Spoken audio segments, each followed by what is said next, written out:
Hai guys, bertemu lagi dengan channel Bicara Hukum. Channel yang memberikan informasi, edukasi dan konsultasi hukum kepada masyarakat. Dalam video kami kali ini, kami akan membahas tentang fakta-fakta yang terungkap selama persidangan mantan Menteri Pertanian Syahrul Yassin Limpo. Baiklah langsung saja, sejumlah fakta mengejutkan terungkap dalam persidangan kasus dugaan pemerasan dan gratifikasi mantan Menteri Pertanian, Syahrul Yassin Limpo SYL. Sidang tersebut digelar di Pengadilan Tindak Pidana Korupsi pada Pengadilan Negeri Jakarta Pusat, Senin tanggal 29 April tahun 2024. Berdasarkan keterangan beberapa saksi, SYL menggunakan uang Kementerian Pertanian untuk berbagai kepentingan pribadi. Berikut daftar sejumlah korupsi SYL yang terungkap di persidangan. 1. Dipakai untuk biaya sunatan cucu. SYL ternyata menggunakan uang Kementan untuk membiayai sunatan cucu dari putranya, Kemal Redindo. Hal tersebut terungkap saat Hakim Anggota Ida Mustikawati menelusuri anggaran Kementan untuk kepentingan SYL yang dikeluarkan Biro Umum.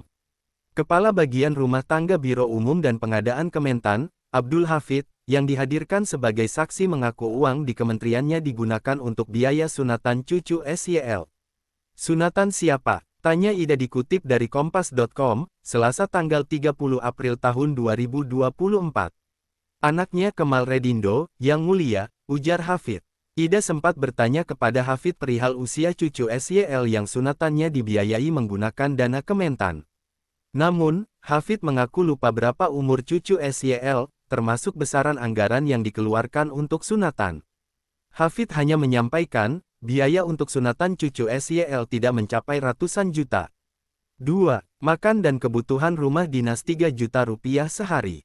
Staf Biro Umum Pengadaan Kementan, Muhammad Yunus, juga mengungkap fakta lain di balik aliran dana Kementan dalam kasus dugaan pemerasan dan gratifikasi SYL. Ia mengatakan bahwa Kementan menyiapkan uang sebesar 3 juta rupiah setiap harinya untuk kebutuhan rumah dinas SYL. Uang tersebut, kata Yunus, digunakan untuk keperluan makan dan kebutuhan di Rumdin. Ketua Majelis Hakim, Rianto Adamponto, sempat bertanya kepada Yunus perihal dana resmi untuk kebutuhan di rumah dinas SYL. Namun, Yunus menyampaikan uang sebesar 3 juta rupiah yang disiapkan Kementan bukanlah anggaran resmi. Ia menjelaskan bahwa uang tersebut berasal dari sejumlah pejabat di Kementan. Biasa setiap hari itu ada 3 juta rupiah kurang lebih yang mulia untuk kebutuhan harian di rumah dinas, ungkap Yunus dikutip dari Kompas.com, Senin. 3 juta rupiah kebutuhan harian rumah dinas, saudara serahkan ke siapa? Tanya Rianto. Kalau itu ada yang tugas di rumah dinas, jawab Yunus. Jadi menyiapkan 3 juta rupiah setiap hari. Timpal Rianto. Kadang setiap hari, kadang kalau tergantung habisnya, yang mulia, kata Yunus. Apakah makanan setiap hari apa bagaimana? Tanya Rianto. Makanan online gitu, GrabFood gitu, semacam gitu, kadang juga laundry gitu pak, ujar Yunus. 3. Kementan biayai kacamata SYL dan istri. Yunus juga menyampaikan, uang Kementan dipakai SYL dan istrinya untuk pembelian kacamata. Hal tersebut dikatakan Yunus ketika Rianto yang bertindak sebagai Ketua Majelis Hakim mendalami pengeluaran Kementan untuk kepentingan pribadi SYL. Namun, Yunus tidak mengetahui secara pasti jenis kacamata yang dibeli SYL apakah untuk keperluan membaca atau fashion. Ia hanya mengatakan, uang untuk membeli kacamata diminta oleh Panji Harjanto selaku ajudan SYL. Untuk siapa? Kacamatanya, tanya Rianto dikutip dari Kompas.com, Senin. Pak Menteri pernah, untuk ibu istri SYL juga pernah, kata Yunus.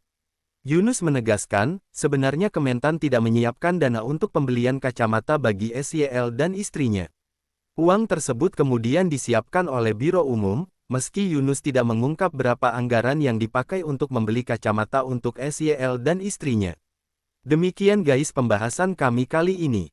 Semoga bermanfaat. Jangan lupa untuk mensubscribe channel YouTube kami dan menyalakan tanda loncengnya. Karena pada video berikutnya, kami masih akan membahas konten-konten hukum yang menarik lainnya. Jika ada tanggapan menyangkut konten silahkan isi pada kolom komentar. Terima kasih dan sampai jumpa pada video kami selanjutnya.